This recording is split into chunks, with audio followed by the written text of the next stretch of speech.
Yes, there are.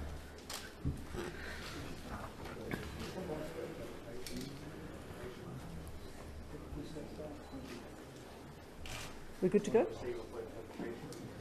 Yes, but I don't need it right now. I can follow you. Thank you very much, ladies and gentlemen, for joining us here in Melbourne this evening. And let me start by thanking my friends and counterparts. India's External Affairs Minister Jaishankar, Japan's Foreign Minister Hayashi, and US Secretary of State Blinken, for what has been a very substantive and productive Quad Foreign Ministers meeting here in Melbourne, our fourth. Let me start also by acknowledging the traditional owners of the land on which we are meeting this evening, the Wurundjeri people, and pay my respects to their elders past, present and emerging. Today, the Quad Foreign Ministers have reaffirmed our support for the principles of openness, the protection of national sovereignty and the observance of rules and fair play. Our region is in a period of rising strategic uncertainty. The rules and norms that have provided a foundation for our stability and hence our prosperity are under pressure, in particular from authoritarian regimes. The Quad is a grouping with a positive and ambitious agenda. We continue to support the centrality of ASEAN, including to advance practical implementation of ASEAN's outlook on the Indo-Pacific. The Quad has made practical commitments and we're delivering on them. We've delivered over 500 million vaccine doses under the Quad leaders' commitment and ensured they reach the people who need them. Australia will bolster the efforts of the Quad Vaccine Partnership by making a further investment through our Regional Health Security Initiative for the Indo-Pacific. Australia, in our actions, works to support a world order that favours freedom, where rules, not power and coercion, resolve disputes. Today in Melbourne, our overarching focus was on the Indo-Pacific. We agreed to strengthen Quad cyber and counter-terrorism cooperation, including by coordinating efforts to address the threat of ransomware. We discussed humanitarian and disaster response and vital infrastructure delivery, which is climate adapted and climate resilient in consultation with our partners. We agreed to boost maritime security support for Indo-Pacific partners to strengthen their maritime domain awareness and ability to develop their offshore resources, to ensure freedom of navigation and overflight, and to combat challenges such as illegal fishing. I'm delighted that Japan has offered to host the next Quad Leaders Summit in the first half of 2022. Let me finish my remarks, and I'll ask my colleagues to indulge me just for a moment. Many of you will know that today was the holding of the State Memorial Service for the passing of a former Australian Foreign Minister and leader of my Parliamentary Liberal Party, Andrew Peacock. I think if Andrew Peacock was here now and able to see a Quad Foreign Ministers meeting being held in person in Melbourne after 2 years of a global pandemic and only 2 years after the first in-person meeting of the Quad Foreign Ministers, he'd be immensely proud of Australia and our Quad partners for what we have worked to deliver, for the practical cooperation that we've engaged in, and for our strong focus on our friends and partners in ASEAN. It gives me great pleasure to ask Minister Jaishankar to make some remarks. Thank you, Maurice. For Mr. Payne, let me first of all thank you for hosting what it was truly a productive meeting of the Quad Foreign Ministers. We also had an opportunity earlier in the day to meet collectively with Prime Minister Scott Morrison for what was a very insightful, very useful discussion before our own deliberations. The interactions that we've had has made it evident that robust bilateral relations between our respective countries, our strategic convergences and our shared democratic values have all combined to make the Quad a vibrant and substantial framework. We are building an agenda which seeks to further our shared vision of a free, open, and inclusive Indo-Pacific. We are keen to work together to further peace and stability and economic prosperity in the Indo-Pacific through collective efforts which address contemporary issues. In this context, we will continue to support our ASEAN partners in their efforts to uphold peace, stability, and prosperity in the region. Their centrality is important to recognize and reiterate. We reviewed the Quad's ongoing efforts to combat the COVID pandemic and agreed to expedite delivery of safe and affordable vaccines, support capacity building, and augment infrastructure for last mile delivery. Quad's discussions and efforts to build resilient supply chains, enhance availability of trusted critical technologies, counter disinformation, and uphold a rules-based multilateral trading system will contribute to fostering global economic resilience. I welcome the Quad's shared desire to address common global threats such as terrorism, strengthen maritime domain awareness, provide timely HADR assistance, and assist countries in the Indo-Pacific in the area of cybersecurity. Taking forward the Quad's positive agenda, which our leaders endorsed last year, we will take steps to strengthen our existing people-to-people linkages through education programs and think tank dialogues. As we conclude this very timely and valuable interaction, we will work together to give shape and substance to the Quad's positive agenda to make it, in the words of my Prime Minister Narendra Modi, a force for global good. Once again, I thank the Government of Australia and in particular my friend Marie Spain for the warmth, hospitality and excellent arrangements for our visitor meetings. Thank you very much, Minister, and let me ask Minister Hayashi to make some remarks, please. ありがとうございます。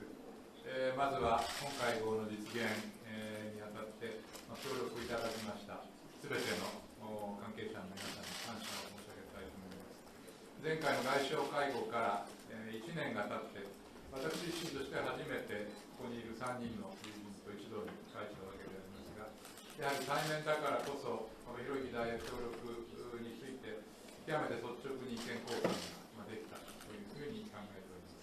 改めて価値観を共有をする4カ国の連携の重要性、これを身をもって感じることができました。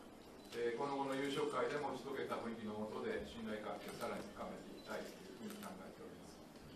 我々取り巻く国際情勢は極めて流動的であります。現在ウクライナ情勢は緊張が増しており、その解決に向けた外交努力が活発化しております。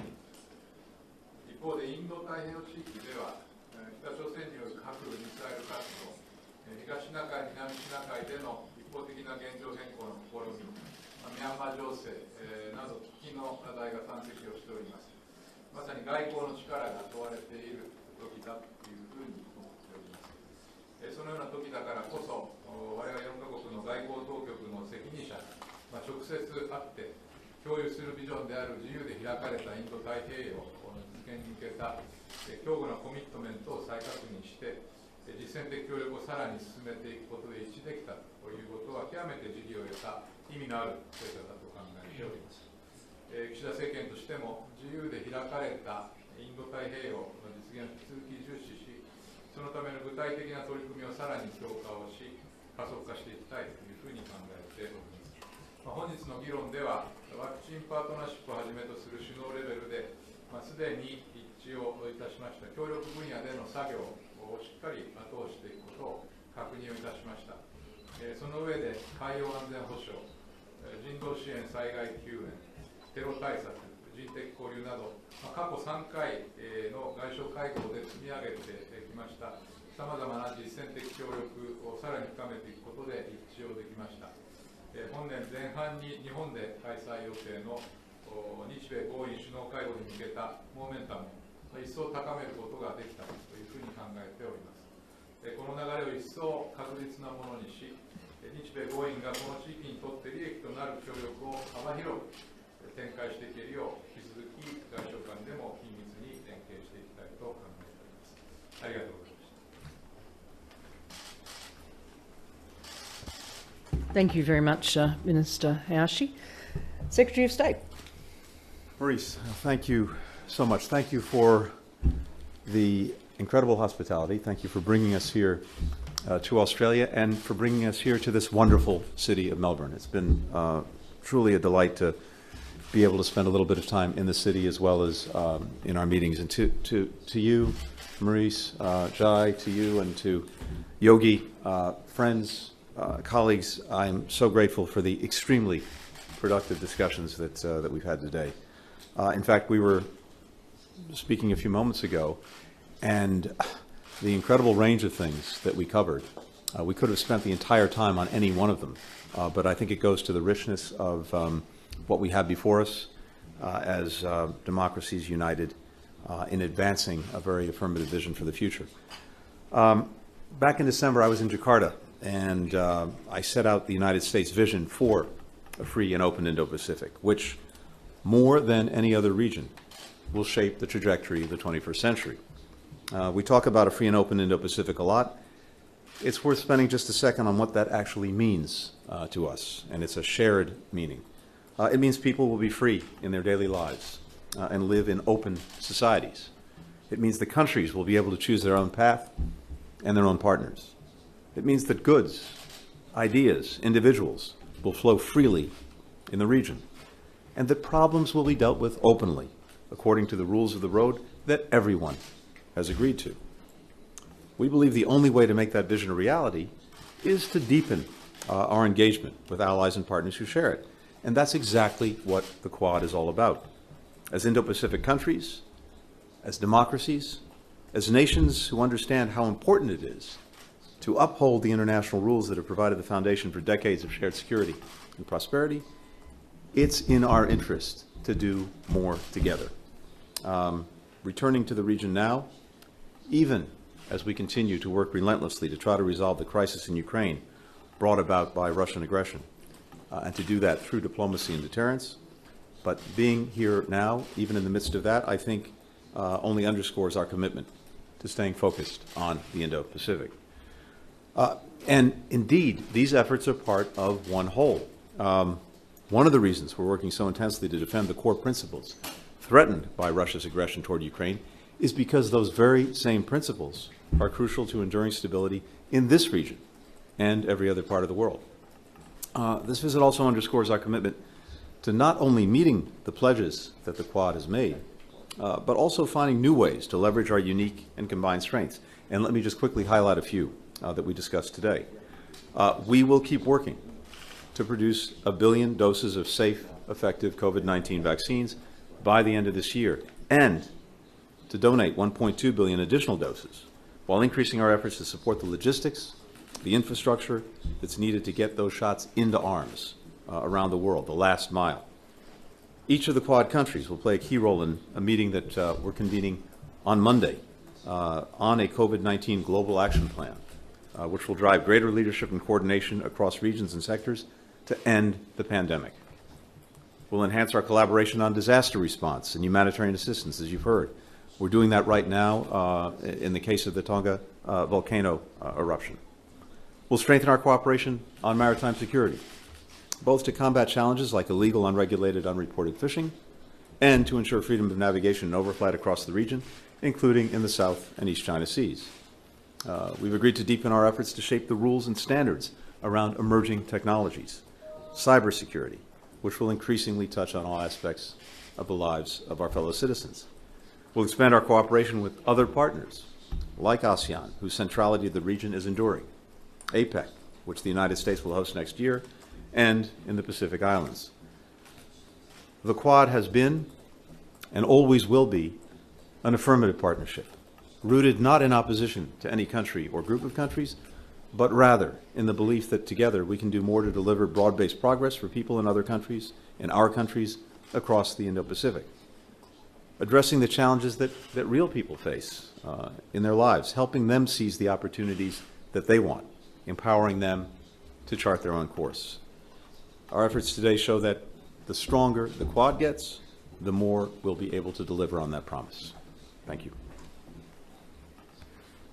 Thank you very much, Tony and Jay and Yogi, for those remarks. I have 4 questions to take from the assembled members of the media, and the first name I have on the list is Pablo Vinales from SBS. I can't see you though. Oh, there you are.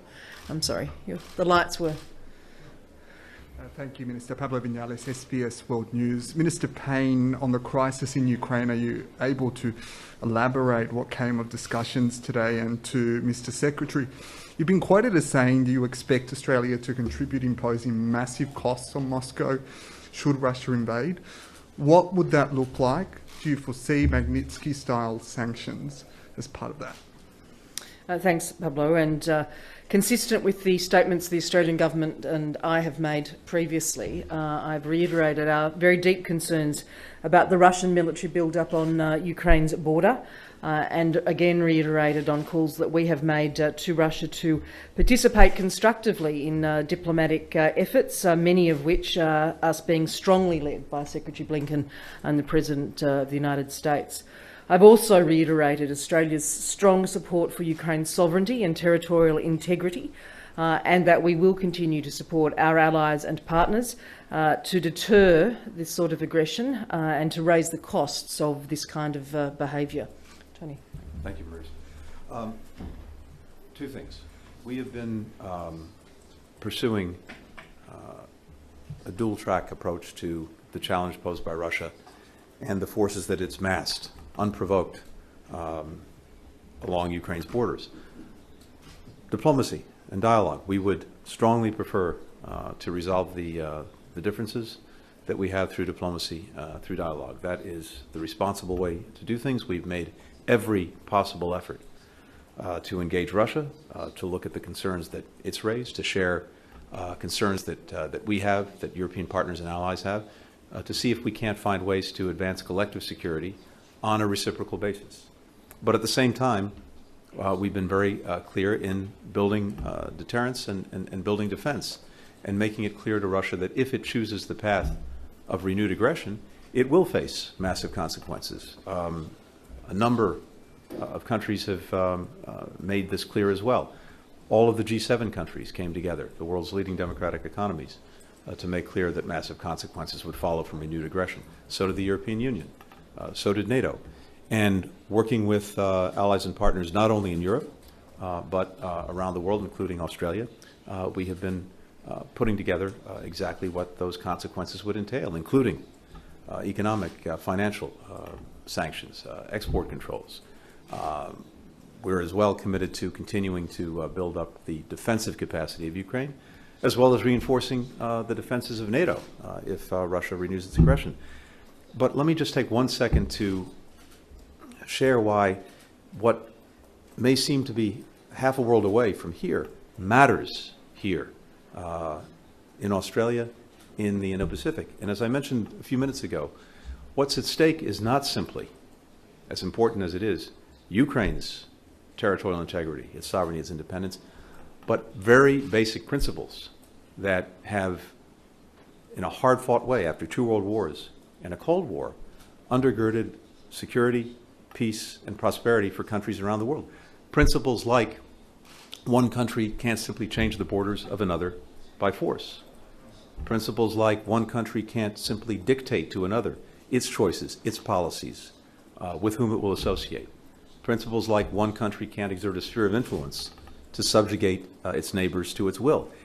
If we allow those principles to be challenged with impunity, even if it's half the world away in Europe, that will have an impact here as well. Others are watching. Others are looking to all of us to see how we respond. So that's why it's so important that we have this solidarity, that we do everything possible through diplomacy to try to avert a conflict and prevent aggression, but equally to be resolute if Russia renews its aggression. Thanks, Tony. The next question is from Stephen Jedgetts from the ABC. Thank you, Minister. Can I ask, on Myanmar, what discussions were had by you today on the crisis in Myanmar? And can I ask you, please, Secretary, the United States has obviously imposed fresh sanctions on Myanmar. That is not something that's been done by your other Quad partners. Does the United States believe that other countries in the region, including your Quad partners, should at least contemplate the step of concerted sanctions on Myanmar to increase pressure on the junta? Thank you. I'm happy to start. We did discuss Myanmar today, and look, I think it is painfully obvious that the developments there are deeply, deeply troubling, and deeply troubling to all of us. We've seen the junta double down on repression, on violence. We just had the one-year anniversary of the coup and the junta taking over. I met with some democracy activists just a week ago by video in Washington, and heard again firsthand what's happening inside of Myanmar. We very much support the ASEAN 5-point consensus. We need to see it implemented. This is something President Biden's going to focus on in the near future when he hosts the ASEAN leaders in Washington. From my perspective, of the United States, implementing the 5-point consensus, making sure humanitarian assistance can get in, making sure that arms stay out, and engaging the democratic forces in Burma are the things that we need to pursue together. I don't purport to speak for my colleagues, but I can tell you we had a robust discussion, and the concern is widely shared. Thanks, Tony, and I think you've covered off well on the outline of our discussion. I would add that I have also once again acknowledged the continuing detention of Professor Sean Turnell in Myanmar, that Australia, of which we have also just unfortunately marked the first anniversary on the 6th of February, that Australia considers this to be a case of arbitrary detention, and I have acknowledged and thanked counterparts, all of our counterparts here, for their role in continuing to advocate with the regime for the release of Professor Turnell, as Australia does constantly, consistently, with not just in Myanmar itself, but globally. Yes, of course, Jay. I think we are all agreed on the importance of the democratic transition which was underway in Myanmar, and clearly the fact that the country has moved in a different direction is something which troubles all of us. We all, I think, also very strongly back the ASEAN position on Myanmar and their efforts to engage. But where we are concerned, India is concerned as an immediate land border neighbor, we have some very specific concerns on Myanmar, which also guides our thinking. Concerns about insurgents operating there, who some months ago, killed a very senior military officer and his family. Concerns about the COVID and the lack of vaccination on our common border. Concerns about a humanitarian situation which is arising from food shortages. So I think those are also concerns which we take into account, and where we are concerned, we don't follow a policy of national sanctions. ありがとうございます。すでに、お話があったところですから重複する部分もございますが、ミャンマー情勢、については現状への重大な、懸念を表明するとともに暴力の停止、そして拘束者の解放を呼びかけ、民主的な体制の早期回復の必要性、これを確認をいたしました。また完全な人道アクセスへの確保を呼びかけ、都議からありました ASEAN の5つのコンセンサスの早期実施の重要性でも一致をしたところでございます。さらには ASEAN による取り組みを支援して、引き続き日米豪印を含む国際社会が連携して、ミャンマー情勢に対応していくことで一致をしたところでございます。ありがとうございます。Thank you very much, Yogi. The next question is from Daiki Meida from Kyodo News. Thank you. 共同通信の前田と申します。中国に関する議論についてお伺いします。東シナ海や南シナ海などインド太平洋地域における中国の軍事的な経済的な行動に関してですね、4カ国外相でどのような議論をなさったでしょうか。また台湾海峡の平和と安定の重要性について4カ国外相で認識を共有できたでしょうか。林大臣がどのように会合で訴えたかについてお伺いします。はい、ありがとうございます。本日の会合では、自由で開かれたインド太平洋のビジョンを共有する、友人同士であるからこそのかなり率直な議論を行うことができたと思っております。地域情勢について議論する中で、東シナ海、南シナ海情勢については、私から力を背景とした一方的な現状変更の試みについて、深刻な懸念を表明をいたしました。4カ国の外相で、国連海洋法条約を含む国際法、これをはじめとする、ルールに基づく海洋秩序への挑戦に対抗するため、連携していくということで一致をしたところで、ございます。また台湾についても議論がありまして、各国から基本的立場につき言及があり、我が国からは台湾海峡の平和と安定が重要であるという旨述べさせていただきました。地域全体の平和と繁栄を保障し、国際社会全体に貢献するため、日本としては、自由で開かれたインド太平洋の実現に向けて、法の支配に基づく秩序の構築を今後もリードしていこうと思っております。本年前半に日本で開催される日米豪印首脳会合は、この取り組みをさらに確実にするためのものだと考えます。各国ともこの成功に向けて一層コミットメントを確実にしていく、このことでも一致をしたところでございます。ありがとうございます。Thank you, Yogi. And the final question this evening is from Jennifer Hansler at CNN.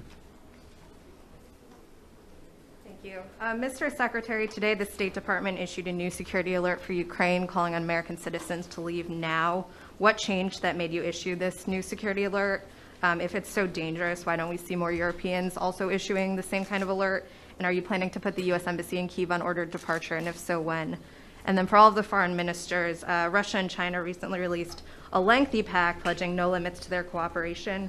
How concerned are you about this pact? Is there consensus on this concern from the Quad?